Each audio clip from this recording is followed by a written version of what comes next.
out of all the ridiculous religion stories, which are greatly, wonderfully ridiculous, the silliest one I've ever heard is, yeah, there's this big giant universe and it's expanding, it's all going to collapse on itself, and we're all just here just cuz. Just cuz. Like, that to me is the most ridiculous explanation ever. And that's another thing, you know. So many scientific theories, by repetition, become, this is how it was. Scientific fact. And then you go, hold on a second, scientific fact. Let's go back here. Hey, it's a theory. And I came across the big whack theory about how the moon was created. It's that a Mars-type planet hit the Earth, a great chunk came off the Earth and became the moon. Now, the moon is much smaller than the sun. It's only 1/400th the size of our sun. However, by an amazing coincidence, the sun is 400 times further away from us than the moon is. As a result, the apparent size of the moon and the sun are exactly the same as viewed from the Earth, which is why we get solar eclipses. There was an article written a while back trying to calculate the chances of this happening just by random coincidence, and, you know, it's ridiculous. Nothing else in the solar system even comes close to the system we have with the Earth, the Moon, and the Sun, the way it's all positioned. Look up, we've got a member of the Skeptic Society over here. Sorry about that. Mercury is a little planet, but it's given evolutionists some big surprises. We discovered that Mercury is extremely dense. Evolutionary nebula theories say that Mercury can't be this dense. Well, the high density is conveniently accommodated by the large impact hypothesis. Early in its history, one of those asteroids circling the Sun crashed into it. All the stuff that should have been there just went away somewhere, leaving behind only the dense material that we see today. After all this time, we're still not sure about the origin of Saturn's rings. Kuzi speculates that some hundreds of millions of years ago, Saturn had no bright rings. Then, he says, something unlikely happened. A moon-sized object from the outer solar system might have flown nearby Saturn, where tidal forces ripped it apart, or maybe an asteroid smashed into one of Saturn's existing moons. The debris encircled the planet and formed the rings we see today. Next out from Saturn is Uranus. Whereas all the other planets rotate more or less in an up and down direction, in other words, that they spin like a top as they go around the sun, Uranus is sideways. It rolls along like a ball as it goes around the sun. Now, this does not match that swirling cloud of gas and dust model that we talked about. Now, who wants to guess? Right. Uranus formed the way evolution predicted, you understand, but then a big rock came along and hit it and knocked it over. Anybody detecting a trend here? Uranus has some moons. One of this is Miranda. Miranda is a tiny object. It's only about 300 miles across. But look at all the different kinds of terrain that are in this little tiny object here. No one predicted anything looking like Miranda. Well, there's an understatement. Here's a quote from a NASA website. Scientists believe that Miranda may have been shattered as many as 5 times during its evolution. One collision couldn't do it. We need 5. Well, that's bloody desperate, that. Yeah, I'll give you one. Do you want another one? Yeah, okay, here you go. Now, you have a question. Well, did the moons form before or after this supposed collision? If they formed before, how did you move them from doing this to doing that? Which you can't, obviously. But if they formed after, well, how come they're orbiting the equator here and not some sort of chaotic pattern as a result of the spray pattern of fragments that came out, which they supposedly came from? Rather than acknowledge their creator, evolutionists would rather cling to a story that denies the very objects it's supposed to explain. I mean, you just look for them and think of the head of a sunflower seed. Just think of what it looks like. I mean, how amazingly intricate is that? I mean, the shell of a seashell, snowflakes. I mean, there are millions and millions of examples of nature creating incredibly intricate designs. Charles Darwin was puzzled. The sight of a feather in a peacock's tail whenever I gaze at it, he wrote, makes me sick. A couple years ago, we sponsored one of the leading Chinese paleontologists to come speak in your department, J.Y. Chen. He was asked, you're so skeptical about standard Darwinian doctrine. He said, well, in my country, he says, you can question Darwin, but you can't question the government. He says, in this country, you can question the government, but you can't question Darwinism. Now, Darwin's theory is a very gradual one. Mutations or changes have to be very, very small, and natural selection has to work on slight advantages. But there are things we found in biology that are not approachable by this very gradual route. And so a number of people have come to the conclusion that Darwin's theory, while it certainly does explain some things, doesn't explain many of the other things that we find in biology. They are very extraordinary things, woodpecker tongues. Let's have a look at a woodpecker tongue. You'll be astonished. There you go. Oh! It's one of the strangest things in nature. It's an amazing organ. It can extend to 2/3 of its body length. It's covered in sticky saliva, vicious barbs, and has an ear at the end of it. Which it can listen to its prey. How does it fit into its mouth, you may wonder? Well, it has to wrap it round its brain and the back of its eye sockets. Funnily enough, woodpeckers are very popular on creationist websites because they argue this is such an extraordinary creature designed, so fit for its purpose and so on, that only a designer could have made it. It couldn't have evolved.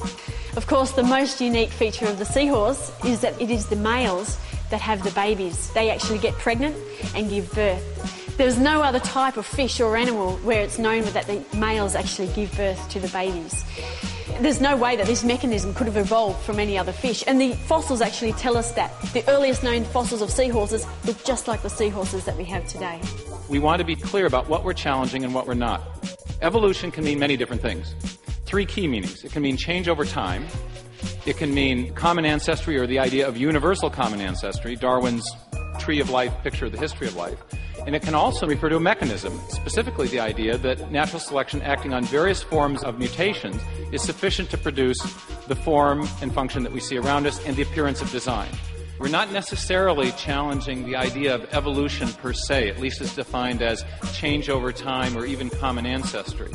But we are challenging the specifically Darwinian idea that life is the result of a purely undirected process that mimics the powers of a designing intelligence. Everybody agrees that life has changed over the course of history. The issue is what was responsible for that change. Finch beaks change in size. Yeah, they do. They change in shape too. But we need a whole lot more if this is to be serious science. If this is the part of a spectacular evolutionary extrapolation, let's have additional reasons for thinking that. It seems that there's this unlimited confidence that evolutionary mechanisms can do everything, and there's no critical reflection on, well, can they really do everything? Because, at least evolution is a theory of process. It tells us that we can get from point A to point B. Whenever you have a theory of process, you have to ask yourself whether the resources you've given yourself for getting from point A to point B are adequate to do the job. Life is evolving, but my perspective is that life evolves within limits, and that the mechanism of natural selection and random variation or random mutation can produce some real effects, antibiotic resistance, changes in the shape and structure of finch beaks, those sort of minor effects, but that it really has not been demonstrated to explain the origin of, for example, whole new body plans. So I'm personally skeptical that natural selection can produce the major changes in the history of life. Some of the research that I do with colleagues using evolving digital organisms can be observed to evolve complex traits. Now, computers. There's another thing that people understand about computers. Shite in, shite out, okay? Essentially what they've done is they've mixed intelligent design on their part with a genetic algorithm. And then they decide to give all of the credit to genetic algorithm as if it's an amazing thing, when the credit really is due to the intelligent design and the intelligent decisions they were making during the process. So it's really the intelligent design that's responsible for the success of the simulation. At best, I think Avita is irrelevant because they've deliberately put a pathway there. At worst, the fact that they had to deliberately put a pathway there indicates that perhaps we wouldn't and shouldn't expect there to be any such pathway in nature. It's improbabilities that just get worse and worse as you go up. Just an individual protein, a functional protein, maybe it has, 100, 200, 300 amino acids. Something like that, you're talking improbabilities on the order of something like 10 to the minus 100 to get these things. There's a huge number of possibilities, right, the vast majority of which are gibberish. How do you get highly functional sequences in view of the fact that you've only sampled a very small fraction of the total set of possibilities? That's just an individual protein. That's like a brick in a house that you're trying to build up. So just getting those bricks are highly improbable. And then you've got to build the whole thing up.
I'm finally just beginning to grasp the complexity of the cell. Are there systems within the cell that go well beyond Darwinian evolution? Some type of cellular technology that drives adaptation, replication, quality control, and repair? What if these new mechanisms have massive design implications? Well, I say, so be it. There is a fundamental difference between religion, which is based on authority, and science, which is based on observation and reason. Science will win because it works. We have spent an enormous amount of time trying to prove to the court what everybody already knows, that intelligent design is a particular religious belief. How do we test for God? Science cannot. I'm not saying we God. can test. I'm not saying we can test for God. Then ID can't be a science because we can test for the process. You've made a jump in logic. No, you've made a jump in logic. You can test for intelligence. What is the ultimate intelligence behind things? It could be an alien intelligence. It could be a natural intelligence built into the world. Aristotle was not a creationist. He held that nature was endowed with teleology, with purpose, with intelligence, but that was natural, that intelligence was perfectly natural. It may be that many things which have historically been thought of as supernatural are, in fact, part of the natural world that occur only randomly or only occasionally or under certain circumstances, and that they're actually just part of the natural environment that nobody's bothered to study very much and doesn't understand yet. We see evidence of an intelligence, but it is a second-order philosophical question as to the nature and identity of that intelligence. If you use a definition of science to disqualify intelligent design, you define science a certain way. Use that same definition, you can just as easily disqualify the competing evolutionary ideas for the origin of life or the origin of new form or whatever it is. Is there nothing that biological systems can exhibit that would point you to an intelligence, something beyond absolutely nothing? Absolutely nothing. In that case, how do you have a scientific theory? Because there's nothing that can refute it. What we heard before the article in 2004 was intelligent design isn't science because the advocates of intelligent design don't publish in peer-reviewed scientific journals. Then when my paper was published, they punished the editor and made it really clear that if you do publish in scientific journals, there's going to be a huge cost to pay. We have a turd in the punch bowl. So ID isn't science because it hasn't been published, and then there were people saying, well, it shouldn't have been published because it isn't science. And because it's not science, we're justified in getting rid of this poor editor. It's a very circular, exclusionary logic that has prevented the scientific community, or at least large segments of it, from investigating this really interesting question. What is being presented to the public is, first comes the science, and then comes the worldview. I would want to argue that that may not be the case, that it may actually be the other way around, that the worldview comes first and is influencing the interpretation of science. This is a little bit like the global warming situation, where one camp believes that it's man-made, another, including me, believes that this planet is in a cycle. With intelligent design, there seems to be still some hostility, is there? Absolutely. There's an ideological element to this debate, just as there is with the global warming debate. It's interesting, there's a very large number of well-qualified scientists who have signed a statement of dissent from both the human-caused global warming hypothesis and neo-Darwinism, and some of the scientists are on both lists and trading names and numbers. The public is right to be skeptical of the scientific consensus always being presented as an established fact